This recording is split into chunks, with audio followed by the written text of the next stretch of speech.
जानते वो कितना नालायक है। भीड़ में अब जहाँ टीचर है सारे लोग हैं, वहां तो कोई भी अच्छी बात नहीं कर रही। आज जिसके बारे में दुनिया गलत बोलती है, कल उसी को दुनिया माला पहना।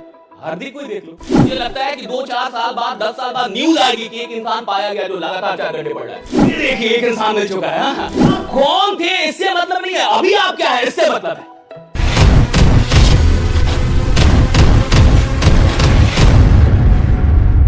अगर कोई 3 साल अपनी गलतियों पे कंट्रोल कर ले और वो गलतियां ना करे जो उसको सच में पता है कि मुझसे ये गलतियां हो रही है और वो जानता है, और अगर वो 3 साल गलतियां ना करे तो लोग उससे मिलना चाहिए, लोग उसके लिए वेट करेंगे, लोग आपका इंतजार सिर्फ 3 साल 1000 दिन। अगर 1000 दिन कोई इंसान अपनी गलतियों पे कंट्रोल कर ले and everyone knows what kind of mistakes he और शी इज मेकिंग, कौन नहीं जानता, हर आदमी जानता वो कितना नालायक है, हर आदमी जानता है कि वो करता क्या है, एग्जैक्टली क्या करता है। देखिए 2 चीजें, आप भीड़ में जो करते हैं और भीड़ में जो आप है उससे आपका इमेज बनता है। आप भीड़ में जो कुछ भी करते हैं उससे आपका इमेज बनता है, और आप एकांत में जो कुछ भी करते हैं उससे आपका चरित्र बनता है। इमेज इंपॉर्टेंट, चरित्र इंपॉर्टेंट।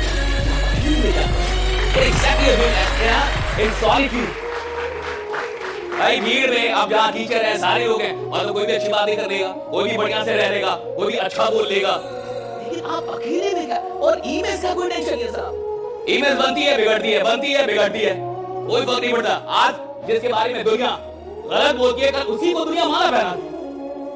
हार्दिक कोई देख लो, हार्दिक पांड्या उस दिन पहले कितना ट्रोल हो रहा था, भाई इसको हटा दो, ऐसा कर दो, गाली दे रहे थे, ट्रोल कर रहे थे, हाँ? और जब वही वर्ल्ड कप हुआ और वो फाइनल मैच में उसने बढ़िया खेल दिया तो सारे लोग हार्दिक हार्दिक कर रहे। इसका क्या मतलब है, इमेज से फर्क नहीं पड़ता। हम दुनिया के बीच में जो कुछ भी है वो हमारा इमेज क्रिएट कर रहा है, और हम एकांत में जो कुछ भी है जब कोई भी नहीं है और वहां जो हम है वो हमारा कैरेक्टर शेप कर रहा है।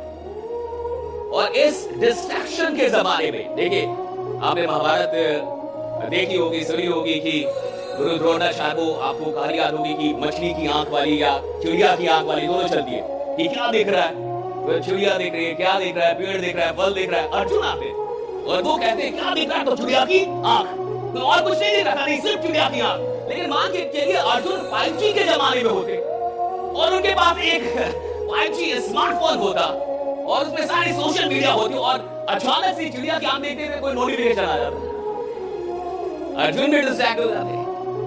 अर्जुन के जमाने में फोकस होना आसान है, ताकि आप किस तरीके से पढ़ाई करते हैं। लेकिन यहां तक मैं और दुनिया को जानता हूं कि 2 घंटे किताब वाले लोग कम मिल रहे हैं, जो 2 घंटे लगातार किताब पढ़ ले, 2 घंटे लगातार किताब पढ़ ले, ऐसे लोग कम मिल रहे हैं। मुझे लगता है कि 2-4 साल बाद 10 साल बाद न्यूज आएगी कि एक इंसान पाया गया जो लगातार 4 घंटे पढ़ रहा है।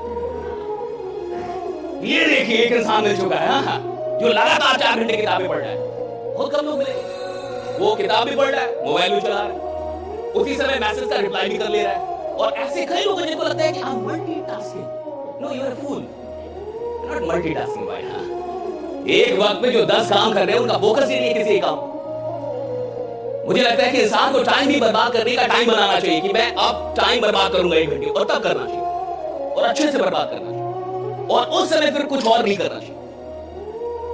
When you are so much clear about the utilization of your time, you start growing in your life.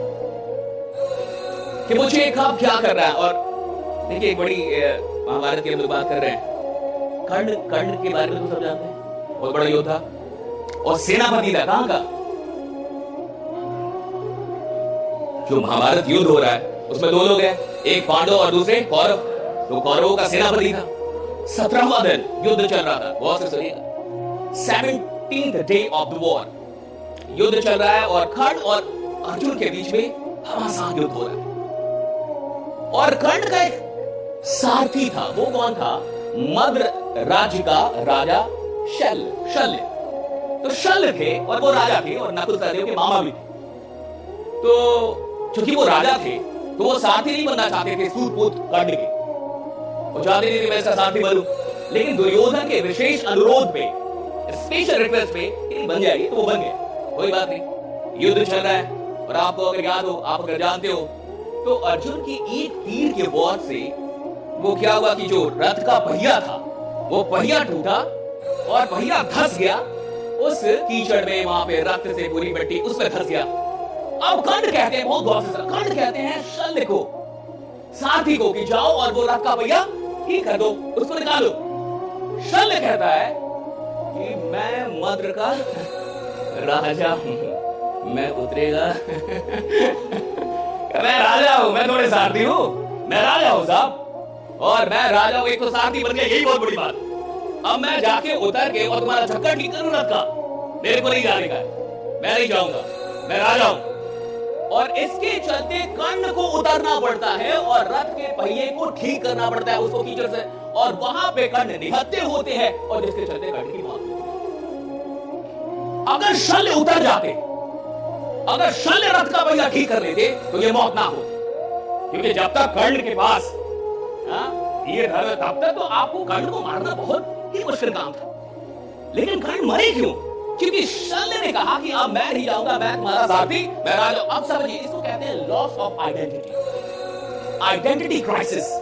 आप कौन थे इससे मतलब नहीं है, अभी आप क्या है इससे मतलब है।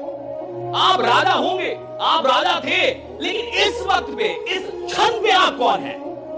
और जब आइडेंटिटी का लॉस होता है तो फिर बहुत बड़ा लॉस होता है। मान के चलिए यहां इतने लोग बैठे हैं, हो सकता है प्रोफेसर हो, लेक्चरर हो, कोई और हो, बहुत टैलेंटेड हो, कुछ बहुत स्मार्ट लोग बैठे हो, लेकिन यहां बैठे बैठे उसका रोल क्या है, उसकी आइडेंटिटी क्या है, एक ऑडियंस की है, एक श्रोता की है। अगर वो ये भूल जाए तो वो लेके नहीं जा पाएगा जो लेके जा सकता, क्योंकि आइडेंटिटी खत्म हो गई, उसको पता ही मैं हूं कौन।